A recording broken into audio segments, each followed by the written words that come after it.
greet you all in the name of Lord and Savior Jesus Christ. యేసుక్రీస్తు నామములో మీ అందరికీ కూడా శుభాభివందనాలు తెలియపరుస్తున్నానండి. దేవుడు మనకిచ్చిన ఈ యొక్క నెల అనగా ఆఖరి దినంలో ఉన్నాం. ఆఖరి నెల ఆఖరి తారీఖున మరి తర్వాత మరలా మనం 4వ నెలలో ప్రవేశించబోతున్నాం. క్లుప్తంగా దేవుని వాక్యాన్ని విందాం. సమయం అవుతుంది కాబట్టి మరి దినము ఏర్పరచబడిన వాక్య పట్టణము 1 పేతురు 2వ అధ్యాయము 24వ వచనం నుండి ఈరోజు మనం మాట్లాడుకుందాం. మనము మన పాపముల విషయమై చనిపోయి నీతి విషయమై జీవించినట్లు ఆయన తానే తన శరీరమందు మన పాపములను మ్రాని మీద మోసుకొనెను. ఆయన పొందిన గాయముల చేత మీరు స్వస్థ నొందితిరి. కృపణ తండ్రి, ఈ సమయంలో వాక్యాన్ని బోధిస్తుండగా నీ ఆత్మను ఆలోచించి మాట్లాడమని యేసు నామములో ఈ ప్రార్థన స్తుతిస్తూ వేడుకుంటున్నాం తండ్రి.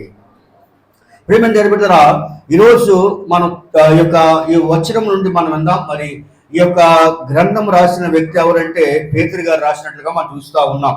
ఏమి చెప్తున్నాడంటే, మనము మన పాపముల విషయమే చనిపోయి, ఎవరట మన పాపముల విషయమే చనిపోయి నీతి విషయమే జీవించినట్లు, ఎలాగట నీతి విషయమే జీవించినట్లు ఆయనే తానే తన శరీరమందు మన పాపములను మ్రాను మీద మోసుకొనెను. ఆయన పొందిన గాయములు చేత మీరు స్వస్థ నొందిరమని చూస్తాం. చూడండి, ఈరోజు యేసుక్రీస్తు మన కొరకు ఆయన ఏమంటే మన పాపము నిమిత్తం ఆయన మ్రాను మీద మొయ్యబడినట్టుగా మనం చూస్తూ ఉన్నాం. కాబట్టి ఈరోజు ఈ వాక్య భాగం నుండి కొన్ని మాటలు నేను బోధించాలని ఆశపడతా ఉన్నాను.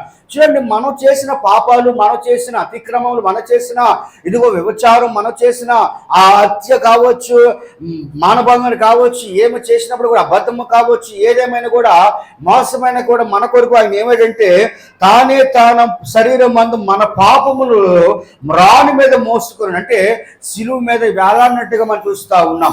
మన పాపము నిమిత్తం గురించి, మన పాపము నిమిత్తం తను ఏమిటంటే మ్రాని మీద మోసుకొనెను. ఆయన పొందిన గాయముల చేత మీరు స్వస్థత నొందితులని దేవుని వాక్యాన్ని మనం చూస్తూ ఉన్నాం. ఈ వాక్య భాగంలో కొన్ని మాటలను చెప్పాలని ఆశిస్తూ ఉన్నాను. మొదటిగా మనం చూసేటైతే ఆయన ఏం చేశాడంటే పాపములు భరించాను. మన పాపములు ఏం చేసినట్టయినా భరించాడు. మన పాపంలో ఆయన మోసాడు. ఎక్కడ మోసాడంటే శిలువలో మోసాడు. శిలువలో చూడండి, దారుణంగా యేసుక్రీస్తుని ఏం చేశాడంటే హింసించాడు. దారుణంగా యేసుక్రీస్తుని ఆయన మరి ఆ యొక్క గొలగొత కొండ నుంచి అంతా కూడా ఆయన ఎంతో హింసించమని చూస్తూ ఉన్నాం. ఆ యొక్క యేసుక్రీస్తు యొక్క చాలా ఇబ్బంది పెట్టారు. చూడండి, యేసుక్రీస్తు మరి యొక్క వాక్య భాగంలో ఏమి నేర్చుకోబోతున్నాం అంటే, మొదటిగా పాపములు భరించాను, అంటే మన పాపములు ఏనైనా భరించి మోసాడు అని దేవుని వాక్యాన్ని మనం చూస్తూ ఉన్నాం. యెషయా ప్రవచన గ్రంథములు కనుక మనం చూసినట్లయితే 53వ అధ్యాయము 12వ వచనములో ఈ విధంగా రాయబడినట్లుగా మనం చూస్తూ ఉన్నాం. కావున గొప్పవారితో నేను అతనికి పాలు పంచి పెట్టెదను, గనులతో కలిసి అతడు కొలసము ఇవే యాలయానిగా మరణం నొందినట్లు అతడు తన ప్రాణమును దారిపోసెను. అతిక్రమము చేయవారిలో ఎంచబడిన వాడనైనను అనేకుల పాపమును భరించుచు తిరుగుబాటు చేసిన వారి గురించి విజ్ఞాపన చేశాను. చూడండి, దేవుని వాక్యం అంటా ఉంది ఇక్కడ. మొదటిగా దేవుని వాక్యము పాపములు భరించాను. ఎవరు పాపలు భరించారట? చూడండి, ఉదాహరణ మనం చూసినట్టయితే ఎవరికైనా శ్రమ వచ్చిందనుకో, ఎవరికైనా ఒక బాధ వచ్చిందనుకో, ఎవరికైనా ఏమైనా ఒక బాధ వచ్చినప్పుడు మన బంధువులు కావచ్చు, మన తోటి స్నేహితులు కావచ్చు, ఎవరు కూడా భరించలేరు. కానీ యేసుక్రీస్తు అయితే మన పాపములు ఆయన ఏం చేసినట్ట భరించినట్టుగా మనం చూస్తూ ఉన్నాం. దేవుని వాక్యం అంటా ఉంది, కావున గొప్పవారితో నేను అతనికి పాలు పంచి పెట్టెదను, గనులతో కలిసి అతడు కొలసము విభాగించెను. యాలయనగా మరణము నొందినట్లు అతడు తన ప్రాణమును దారిపోసెను. తన ప్రాణం ఏం చేత దారిపోసాడండి. ఈరోజు ఎందుకు పోయాలండి? ఆయన నీ కొరకు, నా కొరకు. చూడండి, యేసుక్రీస్తు మన కొరకు ఆయన ఏమంటే ఆయన తన ప్రాణమును దారిపోసెను. అతిక్రమము చేయవాడిలో ఎంచబడిన వాడైనను, అతిక్రమము చేయవాడు ఏమైట ఎంచబడిన వాడైనను అనేకుల పాపములు భరించుచు తిరుగుబాటు చేసిన వారికి వచ్చి ఏం చేసేట ఆయన విజ్ఞాపన చేసెను. హల్లెలూయా. ఇదే తప్పు అయిపోయింది యేసు ప్రభులు కదా. మనం అంతా ప్రేమతో వెళ్ళిపోతుంటే లోకం అంతా మనమే తిరగబడుతుంది. హల్లెలూయా. చూడండి, యేసుక్రీస్తుకు ప్రేమ, యేసుక్రీస్తుగా దీనత్వం, యేసుక్రీస్తుగా తగ్గింపును మనం చూస్తూ ఉన్నాం. ఈ సనువు చూసే ఈ మతోన్మాదులు కావచ్చు, లోకంలో ఉన్న వారంతా కూడా తిరుగుబాటు చేస్తాం. చూడండి, యేసు ప్రభులో ఆయన చూడండి ఎంత భరించారండి, ఎంతగా భరించడుగా మనం చూస్తా ఉంటాం. దేవుని వాక్యం అంటే ఉంది ఏమిటంటే, అతిక్రమము చేయవాడిలో ఎంచబడిన వాడైనను అనేకుల పాపమును భరించు, అనేకుల పాపం ఏం చేసేట భరించు తిరుగుబాటు చేసిన వాడిని గూర్చి విజ్ఞాపమును చేశాను. చూడండి, యేసు ప్రభు ప్రేమ ఎటువంటిదండి. చూడండి, ఆయన మ్రాను మీద ఆయన ఉన్నప్పటికీ కూడా, ఆయన మ్రాను మీద దేవ ప్రేమిన వల్లరా మన కొరకు ఉన్నప్పటికీ కూడా చూడండి, యేసుక్రీస్తు ఎంతో ప్రేమిస్తూ ఉన్నాడు. వారి నిమిత్తం విజ్ఞాపన చేసేదేమని చూస్తూ ఉన్నాం. అటువంటి ప్రేమ కలిగిన దేవుడు లోకంలో ఉన్నాడా? అటువంటి జాలి కలిగిన వ్యక్తి ఎవరైనా ఉన్నారా? ఈరోజు మీ కొరకు నా కొరకు ఆయన ఏమంటే మ్రాను మీద మోయబడినట్టుగా మనం చూస్తూ ఉన్నాము. ఎందుకంటే నిన్ను నన్ను ఆయన ప్రేమిస్తున్నాడు.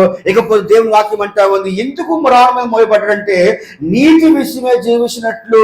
హల్లెలూయా. ఏ విషయం జీవించినట్లు?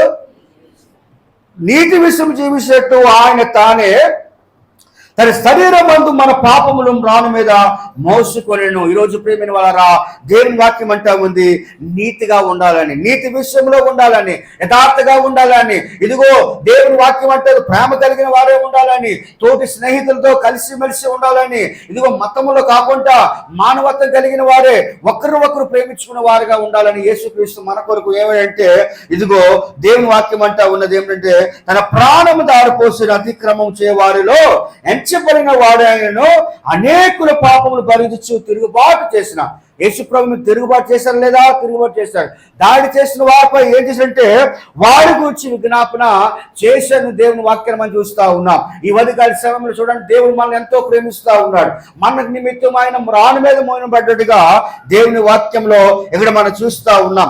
ఎబ్రాయీయులకు రాసిన పత్రిక 9వ అధ్యాయం కనుక మనం చూసినట్లయితే 9వ అధ్యాయము 28వ వచనం చదవండి. అలాగనే క్రీస్తు కూడా అనేకుల పాపములను భరించుటకు ఒక్కసారి అర్పింపబడి తన కొరకు కనిపెట్టుకొని ఉండి వారి రక్షణ నిమిత్తము పాపము లేకుండా రెండవసారి ప్రత్యక్ష మగును. దేవునికి స్తోత్రం కలిగాక. దేవుని వాక్యం అంటే ఉంది, అలాగునే క్రీస్తు కూడా అనేకుల పాపములను భరించుటకు ఒక్కసారి అర్పింపబడి తన కొరకు కనిపెట్టుకున్న వారి రక్షణ నిమిత్తము పాపము లేకుండా రెండవసారి ప్రత్యక్ష మగును. హల్లెలూయా. రెండోసారి ఏమవుతాడు? యేసుక్రీస్తు ఆయన మరణించి మళ్ళా లేపబడతాడు. ఈరోజు మన నిమిత్తము ఆయన ఏమంటే భరించుటకు మన కొరకు పాపము నిమిత్తం ఆయన మరణించేట్టుగా మనం చూస్తా ఉన్నాం. ప్రేమైన వాళ్ళారా, ఈ ఉదయకాల సమయంలో ఇప్పుడైనా మన జీవితాలు మార్చుకోవాలి. ఇప్పటికైనా మన యొక్క అవినీతిని మార్చుకోవాలి. ఇప్పటికైనా మన అవిశ్వాసం బాగు చేసుకుంటూ దేవుని వద్దకు వచ్చినట్లయితే ఆయన బాగు చేసే దేవుడు అండి. హల్లెలూయా, హల్లెలూయా. కాబట్టి ఈరోజు మనం అంతా కూడా దేవుని సన్నిధి తిరగాలని దేవుడు నీతో నాతో ఆయన తెలియపరుస్తా ఉన్నాడు. దేవుడికి స్తోత్రం కలిగాక. రెండోదిగా మనం చూసే దేవుని వాక్యం అంటే ఉంది మన పాపములను. ఎవరి పాపములట?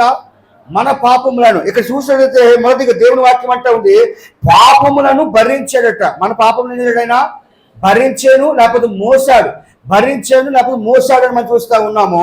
రెండోదిగా దేవుని వాక్యం అంటే ముందు మన పాపములను. ఎవరి పాపములట?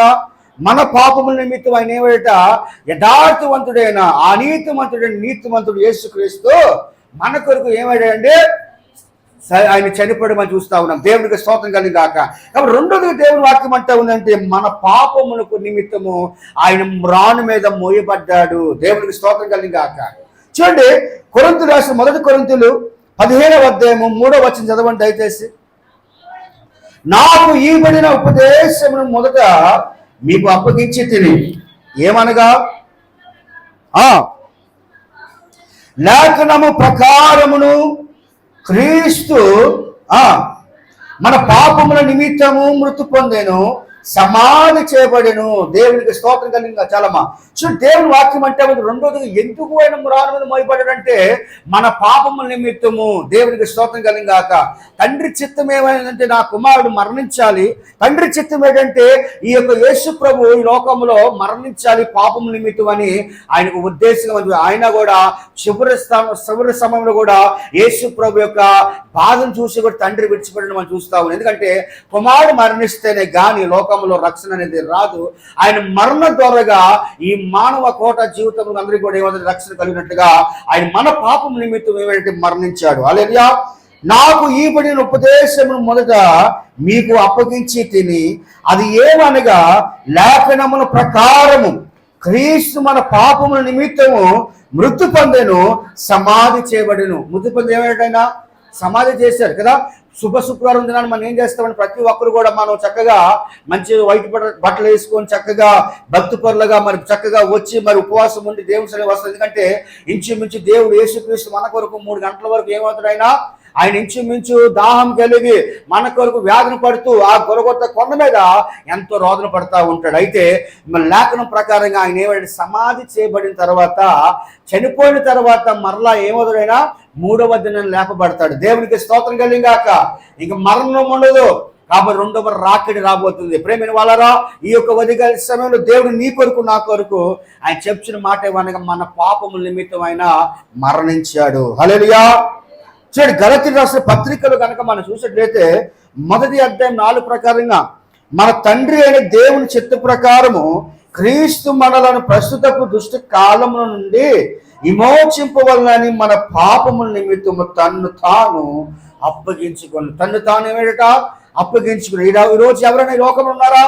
అటువంటి వ్యక్తులు ఉన్నారా? చూడండి, లోకంలో మనం చూసినట్లయితే చాలా మంది యవనస్తులు ఈ యొక్క యాక్టర్స్ వెనకాల పరిగెడతా ఉంటారు, సినీ ఫీల్డ్ వెనకాల పరిగెడతా ఉంటారు కదా. వాళ్ళు కాదండి నిజమైన హీరోలు. మన నిజమైన హీరో ఎవరండి? మన యేసయ్య. మనకు ప్రాణం పెట్టిన వ్యక్తి ఎవరు? యేసయ్య. మన తల్లిదండ్రులు ప్రేమించారు కదా. ఈరోజు చాలా మంది యవనస్తులు పాడైపోతా ఉన్నారు. వాళ్ళు డబ్బులు తీసుకుని చక్కగా తీస్తారు కదా. ఈరోజు చాలా మంది ప్రాణాలు పోతా ఉన్నాయి. కానీ చూడండి, నిజమైన హీరో మనకి ఎవరైనా ఉన్నారంటే లోకంలో యేసయ్య తప్ప మరొక హీరో ఎవరు లేరు. హల్లెలూయా. ఎందుకంటే ఎందుకు హీరో అంటే మన కొరకు అతను ఏం చేశాడండి? ప్రాణం పెట్టాడు. ఎవరైనా పెట్టగలరు అలాగే ప్రాణం అండి? ఎవరైనా ఆపద కావాలి పిలిస్తే పలికేవారు ఎవరైనా ఉన్నారా? నేను అందరూ విడిచిపెడతాను. నీ దగ్గర డబ్బు ఉన్నప్పుడు అందరూ వస్తాడు, నీ దగ్గర ఘనత ఉన్నప్పుడు, నీ దగ్గర పేరు ఉన్నప్పుడు వస్తారు. కానీ అన్ని కోల్పోయినది ఎవరు రాడండి. కానీ యేసు మాత్రం ఆపద కాలంలో నేను ఎవరు విడిచిపెట్టినా మాత్రము ఆయన నీ వద్దకు వస్తాడు. హల్లెలూయా, హల్లెలూయా. కాబట్టి దేవుని వాక్యం అంతా ఉంది, మన తండ్రి అయినా దేవుని చిత్త ప్రకారము క్రీస్తు మనలను ప్రస్తుతపు దుష్టి కాలం. ఈ కాలం ఇప్పుడు ఎటువంటి కాలం అయిపోయిందంటే దుష్టి కాలం అయిపోయింది. ఒకప్పుడు ఎంతో సమానతగా ఉండేది. ఒకప్పుడు 10 సంవత్సరాలు 20 సంవత్సరాల క్రితం ఎంతో చక్కగా మంచి మర్యాద మతము కాకుండా మతం పక్కన పెట్టి మానవత్వం చూపించేవారు కదా.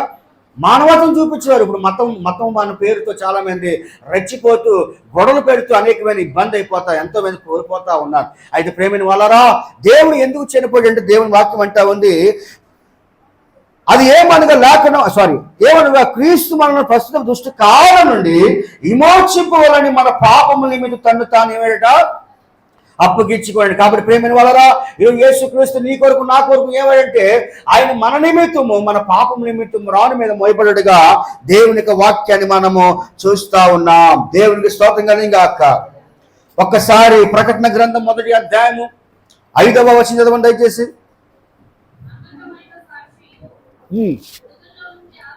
నమ్మకమైన సాక్షి మృతుల నుండి ఆది సంభూతుడకు లేచిన వాడును భూపతులకు అధిపతి అయిన యేసుక్రీస్తు కృపా సమాధానం మీకు కలిగినగాక. దేవునికి స్తోత్రం కలిగినగాక. కాబట్టి ప్రేమ వాళ్ళ 2వ దేవుని వాక్యం అంటా ఉంది, మన పాపముల నిమిత్తం తన ఏమిట మరణించాడు. దేవునికి స్తోత్రం కలిగాక. ఈరోజు దయచేసి మన జీవితాలన్నీ మార్చుకోవాలి. ఈరోజు మన యొక్క ఆలోచన మార్చుకోవాలి. ఈరోజు మనం అంతా కూడా వ్యక్తిగతమైన మన భక్తిహీనంగా ఉంటే కానీ భక్తి వరలుగా మారాలని దేవుడు ఆశపడుతుంది. ఎందుకంటే ఇదిగో దుష్టపు కాలం నుండి విమోచింపవాలని మన నిమిత్తమైన ప్రాణం పెట్టడం మనం చూస్తా ఉన్నాం. హల్లెలూయా. కాబట్టి ఈరోజు దేవుని వాక్యం అంటే 2వదిగా మన పాపముల నిమిత్తం తన ఏమిట మ్రాను మీద మోయబడ్డాడు. మ్రాను మీద ఏమిట సిలువైపడ్డాడు. ఈరోజు యేసుక్రీస్తు మనమే వేసి ఈ యొక్క సిలువ ఎవరు వేసిన మతమే వేసింది. మతం అంటే యూదుల మతము యేసుక్రీస్తు చంపాడు మనం చూస్తాం. కాబట్టి ఈరోజు ఒకటి జ్ఞాపకం చేసుకోండి, యేసుక్రీస్తు మన కొరకు ఎందుకు మరణించడంటే ఈ దుష్టపు కాలం నుండి, ఈ లోకంలో ఉన్న దరిద్రం నుండి, ఈ లోకంలో ఉన్న సాతాను ఊపులను తప్పించాలని యేసుక్రీస్తు నీ కొరకు నా కొరకు ఆయన మన పాపము నిమిత్తం ఆయన ఏమిట మ్రాను మీద మ్రోయబడ్డట్టుగా మనం చూస్తా ఉన్నాం. మూడోదిగా మనం చూసినట్లయితే దేవుని వాక్యం అంటా ఉంది, ఆత్మీయ జీవం అంటే ఆధ్యాత్మికమైన జీవం ఇవ్వాలని యేసుక్రీస్తు నీ కొరకు నా కొరకు ఆయన ఏమంట మ్రాను మీద మ్రోయబడిగా మనం చూస్తా ఉన్నాం. చూడండి, యోహాను సువార్తలో కనుక మనం చూసినట్లయితే 5వ అధ్యాయంలో 24వ వచనం చదవండి ఒకసారి. 5:24 ఏముంది? నా మాట విని నన్ను పంపిన వాని యందు విశ్వాసం ఉంచువాడు నిత్య జీవం గలవాడు, వాడు తీర్పులకు రాక మరణములో నుండి జీవంలోనికి దాటి ఉన్నాడు అని మీకు నిశ్చయంగా చెప్పుచున్నాను. మూడోదిగా మనం చూసినట్లయితే స్పిరిచువల్ లైఫ్ అనగా ఆధ్యాత్మికమైన జీవం ఇవ్వాలని ఆశపడతా ఉన్నాడు. ఆధ్యాత్మికమైన జీవితం నీకు నాకు ఇవ్వాలని ఆయన ఆశపడతాడు. కాబట్టి మనం చేయవలసిన పని ఏంటంటే నా మాట విని, ఎవరి మాట వినాలంటే ఇప్పుడు యేసయ్య మాట వినాలి. నా మాట విని నన్ను పంపిన వాని యందు ఏముంచినట విశ్వాసం ఉంచువాడు, ఏముంచినట విశ్వాసం ఉంచువాడు నిత్య జీవం గలవాడు, వాడి తీర్పులోనికి రాక మరణంలో నుండి జీవంలోనికి దాటి ఉన్నాడని మీతో నిశ్చయముగా చెప్పుచున్నాను. ప్రేమైన వాళ్ళారా, మనం ఒక్క మాట జ్ఞాపం చేసుకున్నాం. చూడండి, ఇందాక పాట పాడి నీ మాట చాలయ్యా, నీ చూపు చాలయ్యా అని మాట చాలు కదా. కాబట్టి ఈరోజు నువ్వు ఎవరి మాట వినాలంటే ఆయన మాటను వినాలి. దేవునికి స్తోత్రం కలుగుగాక. హల్లెలూయా. అబ్రహాం దేవుడి మాట విన్నందున దేవుడు ఆయన అనేక తండ్రులుగా దేవుడు మార్చాడు. దేవునికి స్తోత్రం కలుగుగాక. కాబట్టి ప్రేమ బిడ్డలు, పేతురు ఒకప్పుడు మనిషి చేపలు పట్టి జాలరుగా ఉంటే యేసుప్రభువును వెంబడించాడు. యేసుప్రభు మాట విన్నందున మనుషులు పట్టే జాలరుగా దేవుడు మార్చాడు. హల్లెలూయా. ఎంతో మంది అసాక్షులు అయిపోయారు. యేసుక్రీస్తు ప్రాణం పోయినా పర్వాలేదు కానీ ఆయన మాట విన్నారు. ఆయన చివరిగా అతిసాక్షులై దేవుని రాజ్యంలో ఉన్నట్టుగా మనం చూస్తా ఉన్నాం. కాబట్టి ఈ రోజు నువ్వు ఎవరి మాట వినాలంటే, అనగా ఆధ్యాత్మికమైన జీవంలో ఉండాలంటే నువ్వు ఎవరి మాట వినాలంటే యేసయ్య మాట నువ్వు వినాలి. హల్లెలూయా. యేసయ్య మాట నువ్వు వినాలి. ఆయన మాట వింటే మనకేం కలుగుతుందంటే విశ్వాసము ఉంచేవాడు నిత్య జీవము గలవాడు, వాడు తీర్పును రాడట. వాడు ఎందులో రాడట? తీర్పులోనికి రాక మరణంలో నుండి జీవంలోనికి దాటి ఉన్నాడు అని మీతో నిశ్చయముగా చెప్పుచున్నాను. కాబట్టి ప్రేమిన వాళ్ళరా, మొదటిగా దేవుని వాక్యం అంటాం, ఆయన ఎందుకు మన పాపం నిమిత్తము చనిపోయాడంటే, మొదటిగా ఇదిగో మన పాపంలో ఆయన ఏం చేశాడు? ఆయన భరించాడు. ఆయన ఏం చేశాడు? మన పాపంలోని కూడా భరించాను, లేకపోతే మోసాడని దేవుని వాక్యం మనం చూస్తూ ఉన్నాము.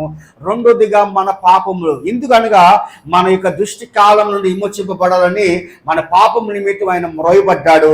మూడోదిగా నీకు నాకు ఆయన ఆధ్యాత్మికమైన జీవం ఇవ్వాలని. ఏ జీవితం అండి? ఆధ్యాత్మికమైన. ఒకటి మాట గుర్తుంచుకోండి, ఈరోజు ఏదో నామకర్తగా మనం వచ్చి పోతే కనుక మనలో ఆత్మీయ జీవితం లేకుండా మనం మరణిస్తే కనుక మనకు నరకం తప్పదు అంతే. కాబట్టి ఈరోజు మనం ఎవరి మాట వినాలంటే యేసయ్య మాట వినాలంటే. కాబట్టి ఎంత చాలా భయంకరమైన దినాలు మనం ఉన్నాం. కాబట్టి నువ్వు ఎవరి మాట వినాలంటే నా మాట విని పంపిన వాడిని ఏం చూంచట విశ్వాసం ఉంచేవాడు నిత్య జీవం గలవాడు, వాడు తీర్పులు రాకుండా తీర్పులోనికి రాక మరణంలోని జీవనను దాటి ఉన్నాడని మీతో నిశ్చయముగా చెప్పుచున్నానని యేసయ్య ఈరోజు మనకు తెలియపరుస్తాం. అందుకే యెషయా ప్రవచన గ్రంథం చక్కటి మాట రాయబడతా ఉంది. 55వ అధ్యాయం 3లో కనుక మనం చూడండి ఒకసారి. చెవియొగ్గి నా యొద్దకు రండి, మీరు వినిన ఎడల మీరు బ్రతుకుదురు, నేను మీతో నిత్య నిబంధన చేసేదను, దావీదు నాకు చూపిన శాశ్వత కృపను మీకు చూపుదును. గట్టిగా చెప్పబడదాం. దేవునికి స్తోత్రం కలుగాక. ఏ కృప అండి? ఏ కృప అండి? శాశ్వత కృప మీకు చూపుదును. సో దావీదు జీవితం ఎటువంటి వాడు? ఒకప్పుడైనా గొర్రెలు కాసిన షెపర్డ్ బాయ్ కదా, గొర్రెలు కాపరి, దేవుని ఆరాధించేవాడు, దేవుడికి ఇచ్చే సమయం ఇచ్చేవాడు, ప్రార్థన చేసేవాడు, ముమ్మారుగా 3 పాటలు ప్రార్థన చేసేవాడు, ఆత్మీయంగా ఉండేవాడు. కాబట్టి గొర్రెలు కాస్తున్న వ్యక్తిని దేవుడు ఒకేసారి దేవుడు ఎలా మార్చాడండి? ఒక రాజు, ఒక కింగ్గా మార్చాడండి. హల్లెలూయా. కాబట్టి దేవుని వాక్యం అంటా ఉంది, చెవియొగ్గి నా యొద్దకు రండి. ఎవరి యొద్ద రావాలి? ఇప్పుడు మనం చాలా విషయాలు వింటూ ఉంటాం కదా. సినిమాలకు వెళ్తే మనం చాలా మంది ఒకప్పుడు వెళ్ళేవారు అనుకో, సినిమాలకు వెళ్తే 3 గంటల వరకు అలాగ వింటూనే ఉన్నాం కదా. ప్రేమదేవుడు ఎవరైనా రాజకీయ నాయకు కానీ ఎవరైనా ఒక నాయకుడు వస్తే ఆయన మాట అలాగ మనం వినాలి. కాబట్టి ఈరోజు జీవం గల మాట మనం వింటే మనం బ్రతుకుతాం. దేవునికి స్తోత్రం కలిగాక. దేవుని మాటలో మనకు విడుదల ఉంది, దేవుని మాటలో గొప్ప స్వస్థ ఉంది, దేవుని మాటలో గొప్ప కృప ఉందని దేవుని వాక్యం ఈరోజు మనం చూస్తూ ఉన్నాం. కాబట్టి చెవి యొగ్గి నా యొద్దకు రండి, మీరు వినిన ఎడల, అంటే మీరు వింటే ఏమవుతుందట, మీరు వినిన ఎడల మీరు బ్రతుకుతురు, నేను మీతో నీతి నిబంధన చేసేదను, దావీదు నాకు చూపిన శాశ్వత కృపను మీకు చూపుదును. దావీదుకి ఏ కృప అంటే శాశ్వత కృప మీకు చూపుదును. ఈరోజు దేవుని కృప నీతో కావాలా? దేవుని కృప నీతో ఉండాలంటే, దేవుని కృప నీ భర్తపై ఉండాలంటే, దేవుని కృప నీ బిడ్డపై నీ కుమార్తెపై ఉండాలంటే నువ్వు ఆయన మాట వినాలి. దేవునికి స్తోత్రం కలిగాక. చెవి యొగ్గి నా యొద్దకు రండి, చెవి యొగ్గి నా యొద్దకు రండి, మీరు విని ఎడల మీరు బ్రతుకుతారని దేవుడు వాగ్దానం చేస్తారు యేసయ్య ప్రవచనం ద్వారా. కాబట్టి ఈరోజు దేవుడి వాక్యం అంటా ఉంది, ఆయన మాట వింటే మనం బ్రతుకుతాము. బ్రతకడం మాత్రమే కాదు కానీ శాశ్వత కృపను మీకు చూపుతున్న దేవుని వాక్యాన్ని మనం చూస్తూ ఉన్నాం. దేవునికి స్తోత్రం కలిగాక. రోమియో రాసిన పత్రిక 6వ అధ్యాయము 11వ వచనం చదవండి దయచేసి ఒకసారి. 6:11 ఏముంది? అటువలే మీరును పాపం విషయమై మృతులుగాను దేవుని విషయమై క్రీస్తు యేసునందు సజీవులగునగు మిమ్ముని మీరు ఎంచుకొనడి. దేవునికి స్తోత్రం కలిగాక. హల్లెలూయా. ఏమని చూడండి మరొకసారి. అటువలే మీరును పాపం విషయమే మృతులుగాను, ఏ విషయం అంట? పాపల విషయమే మృతులుగాను దేవుని విషయమై క్రీస్తు యేసునందు సజీవులుగాను మిమ్మల్ని మీరు ఎంచుకోనండి. సజీవులుగాను మిమ్మల్ని మీరు ఏం చేసుకుంట ఎంచుకోవాలని దేవుని వాక్యం అని చూస్తామని. కాబట్టి ప్రేమిని వాళ్ళరా, ఈ ఉదయకాల సమయంలో 2 చేతులతో నమస్కరిస్తున్నాను. దినములు చాలా చెడ్డవండి, భయంకరమైన దినాలు మనం ఉన్నామండి.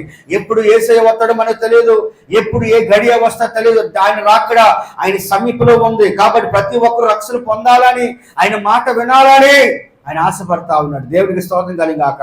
అందుకే మన కొరకు ఆయన ఏమయ్యాడంటే బలి అయిపోయాడండి. హల్లెలూయా. మన కొరకు ఆయన మ్రాను మీద మోయబడ్డాడండి. ఎందుకండి అంత తపన, ఎందుకు అంత కష్టం, ఆయనకి ఎందుకు అంత భారం వచ్చిందంటే నీవు నేను రక్షింపబడాలని, నీవు నేను దుష్ట కాలం నుండి మన యొక్క ఆలోచన మార్చుకోవాలి, తలంపులు మార్చుకోవాలని, మన యొక్క ఆ యొక్క విశ్వాస నడతను మార్చుకోవాలని ఆశపడతా ఉన్నాడు. కాబట్టి ఈరోజు నీ బ్రతుకు ఎలా ఉండాలంటే పరిమళగా ఉండాలని యేసుక్రీస్తు మన కొరకు తానుగా అర్పింపబడ్డట్టుగా మనం చూస్తూ ఉన్నాం. హల్లెలూయా. కాబట్టి మనం ఏం చేయాలంటే మనందరూ కూడా ఒక ఐక్యత కలిగి, దేవుని యందు విశ్వాసం కలిగి, అవినీతిలో కాకుండా నీతిమంతులుగా ఉండాలని ఆశపడతా ఉన్నాడు. కాబట్టి ఎంత దినములు మనం అంతా కూడా అటువంటి జీవితం కలిగిన వారే ఉండాలని దేవుడు ఆశిస్తా ఉన్నాడు. పౌలు జీవితం మనం చూసినట్లయితే పౌలు యొక్క అర్థం ఏంటండి? నేను రాత్రి అన్నాం కదా, పౌలు యొక్క అర్థం ఏంటండి అమ్మా? స్మాల్ అండ్ హంబల్, అంటే చిన్నవాడు మరియు వినయము గలవాడు అని మనం చూస్తా ఉన్నాం. అటువంటి వ్యక్తి ఆయన జీవితం ఎలా ఉండేది? ఒకప్పుడు ఆయన పేరు అయిపోయాడు, ఒకప్పుడు సౌలుగా ఉన్న దేవుడు ఎలా మార్చాట? చిన్నవాడుగాను వినయముగా వాడుగా మార్చాడు దేవుడు. దేవునికి స్తోత్రం కలిగాక. ఆయన చెప్తున్న మాట ఏంటంటే ఫిలిప్పీయులకు రాసిన పత్రిక 1వ అధ్యాయం 21లో ఏమంటే, నా మట్టుకైతే బ్రతుకుటా క్రీస్తే, చావైతే లాభం. హల్లెలూయా. ఎంత చక్క మాట అన్నాడండి. అంటే ఆ మాట ఎందుకు వచ్చింది? దేవుని ఆత్మలో ఉంది కాబట్టి, ఆధ్యాత్మికమైన జీవంలో ఆయన నడుస్తున్నాడు కాబట్టి ఆ మాట రావడానికి అది చాలా కష్టం అండి. దేవుని ఆత్మ మనలో ఉంటే ఆ మాట ఆటోమేటిక్గా వచ్చేస్తుంది. కాబట్టి సౌలు అనే వ్యక్తి పౌలుగా మారిన తర్వాత అంటున్న మాట, నా మట్టుకైతే బ్రతుకుతా క్రీస్తు, చావైతే లాభం అంటున్నాడు. అటువంటి జీవితం మనోడు కలిగిన వారే ఉండాలి ప్రేమైన వాళ్ళరా. ఈ యొక్క అంత దినం మనకు ఒకరితో ఒకరు గొడవలు వద్దు, ఒకరితో ఒకరితో అసూయ వద్దు, ఒకరితో ఒకరు మనస్పర్ధలు వద్దు.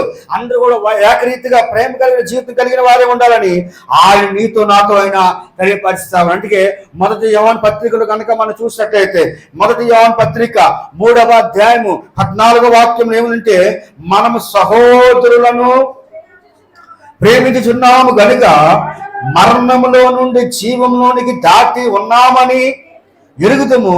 ప్రేమ లేనివాడు మరణమందు నిలిచి ఉన్నాడని దేవుని వాక్యం అంటే. అంటే ప్రేమ దేవుని వాక్యం అంటే ఉంది చూడండి, మనము సహోదరులను ప్రేమించుచున్నాము గనుక మరణములో నుండి జీవంలోనికి దాటి ఉన్నాము. ఎందులో నుండి దాటి ఉన్నట? మరణములో నుండి జీవం దాటి ఉన్నాము. ఇంకేముంది అక్కడ? ఉన్నామని ఎరుగుతాము. ప్రేమ లేనివాడు మరణమందు నిలిచి ఉన్నాడు. ప్రేమ లేని వాడు ఎందులో ఉన్నట? మరణంలో నిలిచి ఉన్నాడు. ఈరోజు నీలో ప్రేమ లేదా? ప్రేమ లేకపోతే ప్రేమగా మార్చుకో. కాబట్టి దేవుని వాక్యం అంటా ఉంది ఏమంటే, ప్రేమ లేని వాడు మరణం మందు నిలిచి ఉన్నాడు అని దేవుని వాక్యం అని చూస్తాము. కాబట్టి ఈ రోజంతా కూడా ప్రేమ కలిగిన వారే ఉండాలని దేవుడు ఆశిస్తా ఉన్నాడు. కాబట్టి దేవుని వాక్యం అంటా ఉంది ఆధ్యాత్మికమైన జీవితం జీవించాలని దేవుడు ఆశపడతా ఉన్నాడు. నాలుగోదిగా ఆయన అంటున్న మాట అనగా, ఆయన చూడండి ఒకసారి ఈ యొక్క పేతురు గ్రంథం ప్రకారం మనం చూసినట్లయితే, తానే తన శరీరం మందు మన పాపమును మరణం మీద మోసుకొనెను, ఆయన పొందిన గాయముల చేత మనకి ఏం కలుగుతుందంట? చివరిగా మీరు స్వస్థత నొందుతారు. అంటే నాలుగోదిగా ఏం కలుగుతుందంటే మనకి యేసయ్య మనకి ఏమి ఇస్తున్నట్టు? నాలుగోదిగా ఆత్మీయ స్వస్థత. దేవుడి స్తోత్రం. ఏంటి చేసేస్తాడట?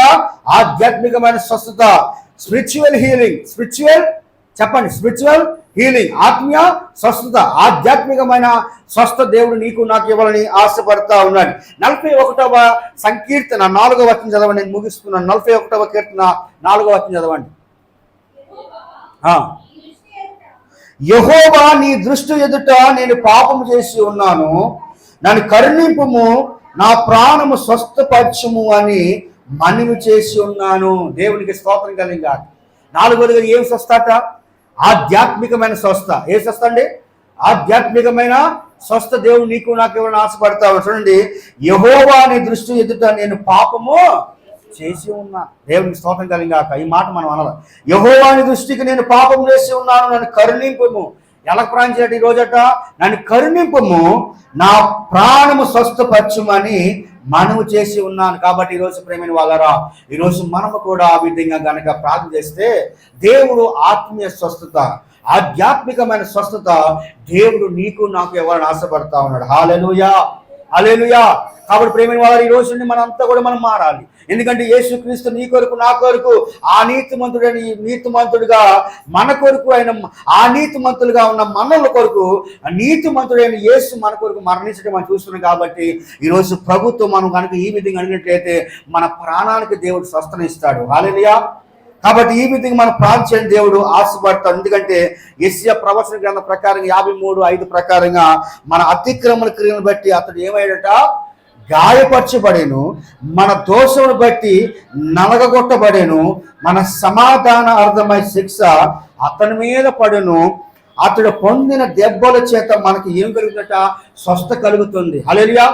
అతడు పొందిన దెబ్బల చేత ఆధ్యాత్మికమైన స్వస్థ కలిగినట్లుగా మనం చూస్తామని. కాబట్టి ప్రేమిని వాళ్ళరా, ఒక్కసారి మనం జ్ఞాపం చేసుకుందాం. ఈ రోజు మన ప్రార్థన విధానం ఎలా ఉందో ఒకసారి జ్ఞాపం చేసుకుందాం. మన భక్తి ఎలా ఉందో జ్ఞాపం చేసుకుందాం.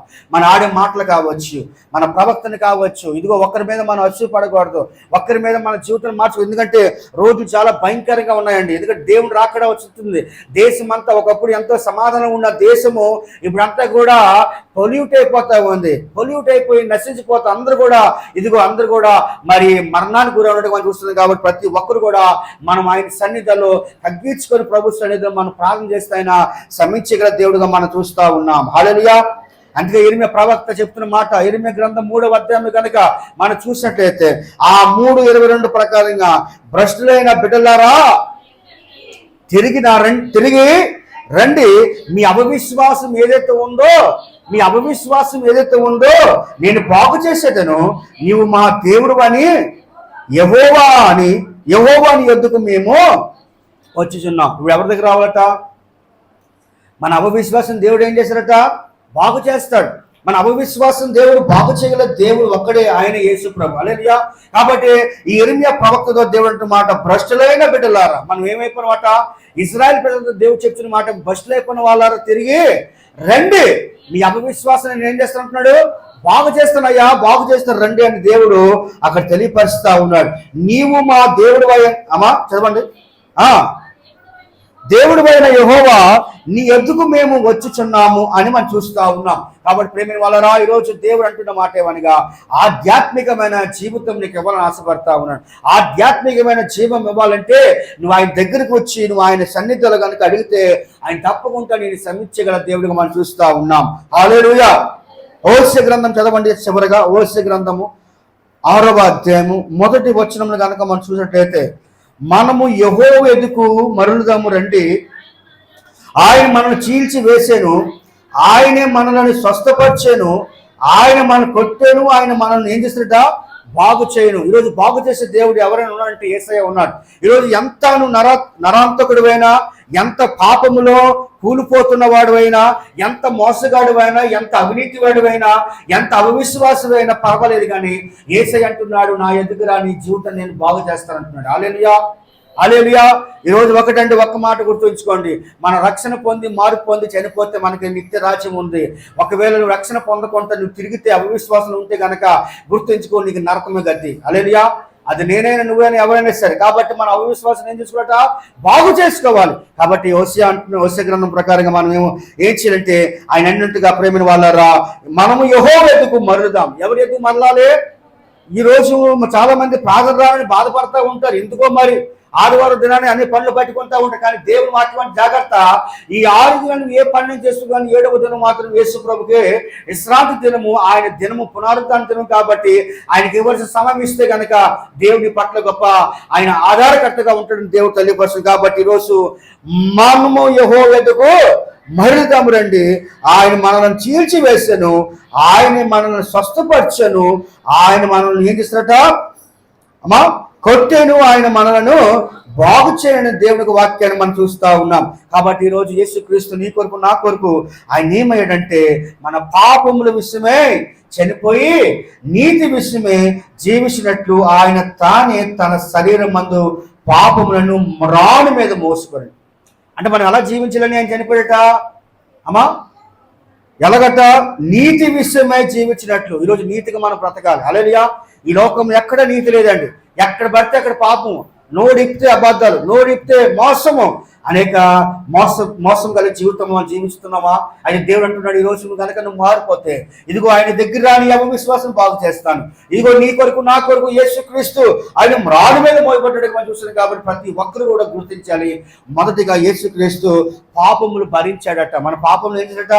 భరించాడు. రెండోదిగా మన పాపములు, ఎవరి పాపములట? మన పాపములు.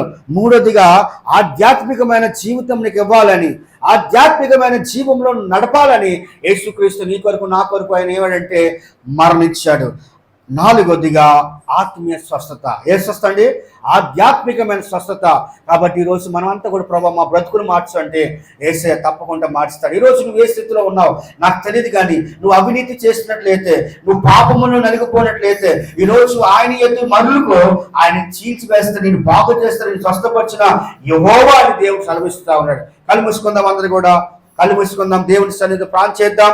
దేవుడు నమ్మదగిన వాడు. ఈరోజు ఏ వాక్యాన్ని అయితే విన్నాం ఆ వాక్యం మన జీవితంలో ఫలించి